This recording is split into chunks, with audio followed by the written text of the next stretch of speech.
Martins. Before to get that, see, a lot of people don't know. So they see this beautiful woman in front of me, and they have no idea where you've come from, what you do, and blah blah blah.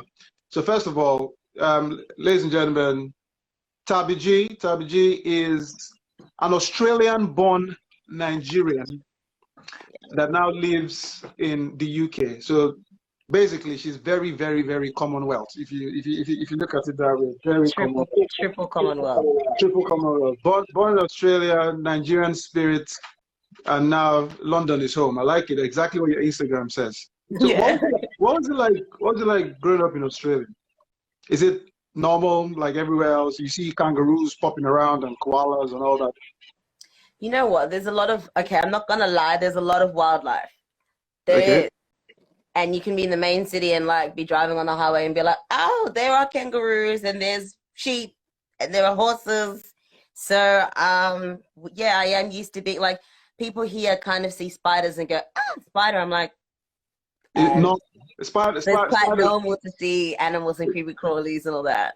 is like a mosquito for you seeing a spider. I don't know what to say. It's like a mosquito seeing a spider for you. Literally. People are like, oh my goodness, there's a spider. And I'm like, looking at it, I'm like, where? Because, you know, the ones we see in Oz are like this big. Yeah, when Ozzy were you born? Where did you grow up? So I was born in the capital. I don't know if many people know Canberra, Australian Capital Territory. So I was born there, and my family, we actually moved around quite a lot. So I've lived in the eastern side of Australia. Lived in the western side called Perth. So 5 years in Canberra, 8 years in Perth. Then we went to the northern part of Australia, Northern Territory I lived in a place called Darwin. And then I moved back to Canberra, another 5 years. And then I was 7 years in Sydney. Very nice. So, well, one of my friends is just asking, is Australia as far as they say it is? Is it like really, really far? It's like far, far away from the rest of the world. It is so far away. I ain't gonna lie. Every time I go back, I'm like, I'm just gonna go back, and like your body will go through a process to even like just the jet lag when you get back, and just the trip. So you could go like now to Perth. There's like a 17-hour trip that you could go direct London to Perth, right? Wow. But then that's just to Perth. If you were to then go to Sydney, where I live, that's another 5 hours in the same Australia. So anyway, when did the love for music begin? Because the way I see it is, I mean, you're a natural, so it must have come. Were you always singing in the shower, or your first spider that you saw scared you and you screamed so loud and oh my god? I would say that I was born into it. So as much as breathing is normal to all of us, music is normal to me. And my family was very musical, and I'm the youngest of the bunch. So I just like copied basically I was just copying everybody. I was just copying everyone all the time. Anytime you see me wave, that means somebody just joined. So I'm just anytime you see me wave, just join me in the wave. So you say you were copying people. Oh, you're the youngest of how many? I'm the youngest of 4, 2 boys, 2 girls. And my father was like a choir master, and he was a self-taught musician. So we were in family bands growing up, and we were in church. I grew up in church and always on stage. And I remember I have so many vivid memories of like just me. I kind of look the same because I haven't grown that much taller from being a little girl, but I'm like hanging onto my dad's leg and just being on stage, and like that was my comfort. I was happy to be on stage. I enjoyed being like just more than the center of attention, but just being amongst it and the energy. So my dad, you know, he always had the guitar, and we always had so much joy in the house, always in the community. Music always brought something good. We always had dancing parties. So that expression of music, and my sister was just an incredible vocalist, and I just was like, I just want to be like her. Well, when you say she was, well, she doesn't sing anymore. She is. But like in my, I guess my development of like where the music came from, she was always like called on to sing at special events, and she just blessed everyone every time she opened her mouth. So I just was like, you know, forget like you have the stars and the celebrities that you idolize. I just idolized my sister in particular, and I was like, I just want to be like her. She's so good. So But my voice is not like hers. no, I'm sure your voice is better now. I'm sure your sister isn't watching, is she? I don't know. Well, if she is, man, Tabi G, it's all about Tabi G now, sister. It's all about Tabi G. You know what? I'm very eclectic. Let's just say that. Very eclectic. But I say that the defining theme in my music is soul. And soul can come through in almost any style. You know, you can have soulful ballads, you can have soulful dance tracks, you can have soulful Afro. So the essence for me is soulful music, soulful pop. So you should hear my soul music in the shower, girl. You all about that soul? No, it's all about soap in your eye. It's all exactly. about You just need to make those heartfelt noises, and you need to get in there, girl. For you, Jill Scott was a big defining factor in me thinking that I could do it, because her voice and her tone was so soulful, and she wasn't just, you know, I think like a lot of the music and female vocalists around my time growing up were like high, like range, like Mariah range, and singing, and I couldn't run like that, and I had a deeper tone, so I was always singing like guy songs or whatever. And then I heard Jill, and I'm like, ooh, I'm taking my freedom, putting it on the shelf, wearing around the chain, putting it on the neck. And I was like, the power, the soul, the like, whoop. And I was like, oh, I found my place.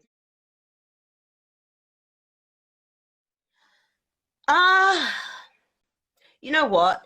Australia is a really, really beautiful country. It is. I think a lot of the climate of what's been coming to the forefront in the past year, especially, has been race related, just awareness of what the race, especially being a dark-skinned person outside of, I guess, you know, African countries or places where they're just black people, and the black experience. I'm Australian. I'm a different, you know, we had the American stuff. We've seen what happens in the UK, but Australia has its own, I guess, issue or way to go with embracing our tone. And I would say that I really experienced that, because I would say that my music was like quite commercial and quite, like, I was singing with pop artists, and my music was that I was writing was kind of mostly in the pop commercial realm, and even just knocking on doors to be seen or to find platforms to build my my own style. It was hard, and I didn't see myself anywhere, and I was told that I was niche. And as a dark-skinned female, I was met in the industry with knowing that they just kind of look at you like an alien, and that it's a very hard, very long road to travel. And I guess you get to a point where you're either going to accept it and maybe be defeated by it, or find an opportunity to make your way. And I just had a really strong connection to the vibe that was going on in the UK. Like, there's a lot of authenticity. I saw dark-skinned, even I know the UK has their own issue with, you know, dark-skinned women as well in the music industry. I'm aware of that. I just saw more opportunity to make some noise here. Okay. So I mean, putting the obvious, you know, racism and all that aside, Yeah. there is, you would say, there's more in terms of diversity in the music. There's a bit more in the UK compared to Australia and all that. I mean, now that you say that, it's understandable to kind of see, considering the fact that apart from you, I don't actually know any black Australian singers. Yeah. It's real. It's real. It's very real. I don't know any mainstream ones at all. That's exactly the point. It's not that we're not there, and Black Australians are coming up. There is an amazing world-class Australian rapper singer Sampa the Great that is taking the world by storm right now, and she's Okay. flying African flag like it's insane. And she has I'd say that she's done such a wonderful job of smashing and challenging industry standards and standing in her own strength. I love that. I love seeing that.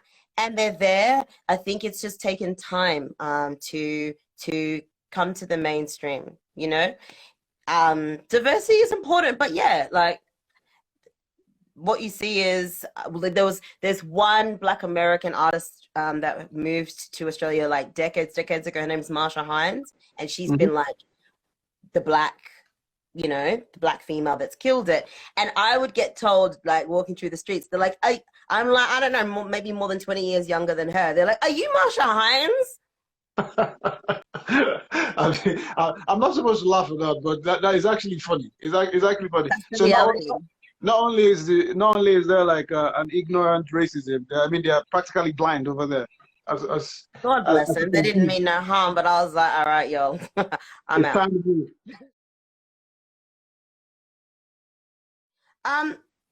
I had a really great experience on the show. Before you go into your experience, what is BBC One Altogether? BBC Altogether now was a gay. I'd say it's like I would say more than a reality show. I'd say it's more like a game show for singers. So the concept was there was 100 creative experts, music vocalist experts that were a judging panel. And the score was 1 to 100, and the name of the game, the aim of the game was to you sing a song, and you have like about a minute and a half to get as many of that 100 to stand up and sing along with you. That's because they like what you're doing, and they like how you perform, they like the song, and that the person who gets the most votes to 100 wins £50,000. Hey. So it was more like a game show. How much did you win? Did I win? How much did you win? It's either 50,000 or nothing. So I didn't win. Because you know times are hard. So if you won, you know I'm your brother. I'm just putting it out there.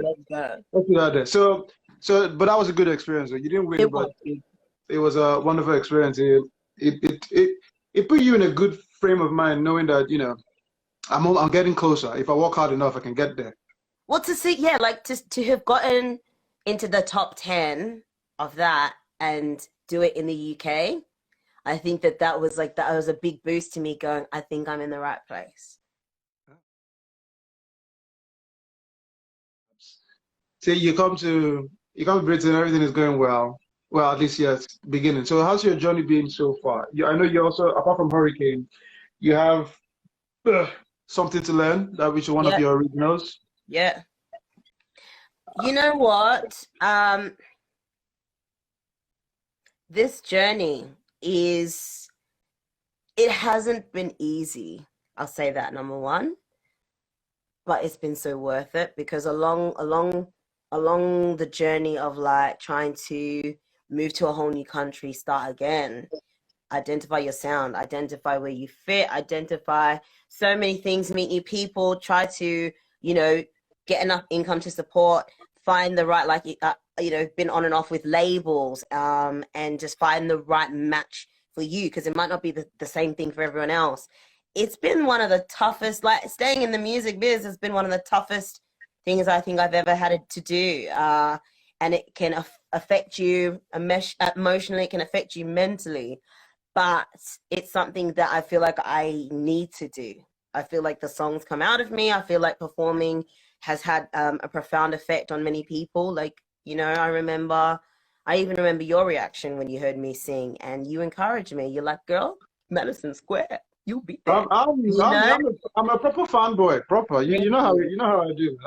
I forgot I was emceeing that day. I was like, yeah, thank you. It's not easy, but to know that anyone going for their dream, and like I see that lots of people that have made it to a massive level where the world knows their name, they all have such a story of like the amount of times that they tried, failed, didn't work, things like that they almost quit, but they didn't, and they kept on pushing, and at the right time, God, whatever it is, like just made the right thing come to be for them. And that's been the case for me, because I've been in this game journey for quite a while, but I'm still writing, recording. The industry's been kind of decimated live this year and last year, from Corona. So you have to just kind of identify what keeps you going. I would love to I would not just dip my toes, but pour my whole body into Afrobeats. I think that Who's your favorite Afrobeats? Who's your favorite vibes. Afrobeats? I mean, the vibes. It's just the vibes. I think it's, yes. So basically, the short of that is yes. It's also about, for me at the moment, it's also that there's been a story that has been inside me that I want to tell my way and with my sound. And some of my influences, Afro stuff is in there, but it's not the whole thing. There's the soul, there's the groove, there's funk, there's like, I'm Australian, so there's been some slightly different influences that I grew up with. So yeah. I don't necessarily want to be like, okay, Afrobeats is popular. Let me just go and create Afrobeats music just because it's hot right now. I'm like, let me show you who I am, and then I will fuse it, collab it, and that's been stuff that I've been working on in the background. So yeah. I'm so here for it. Well, we'll get back to that, but I mean, before we move away from it, who's your favorite Afrobeat musician at the moment? Tough one. Favorite at the moment, I think. Oh, why has his name just skipped my head right now? He can't be that favorite if you have forgotten his name. He is. No, it's so bad. Hang on. Something boy. Yeah, I knew that. Bonner Boy. No, he's amazing. Fireboy is my favorite right now.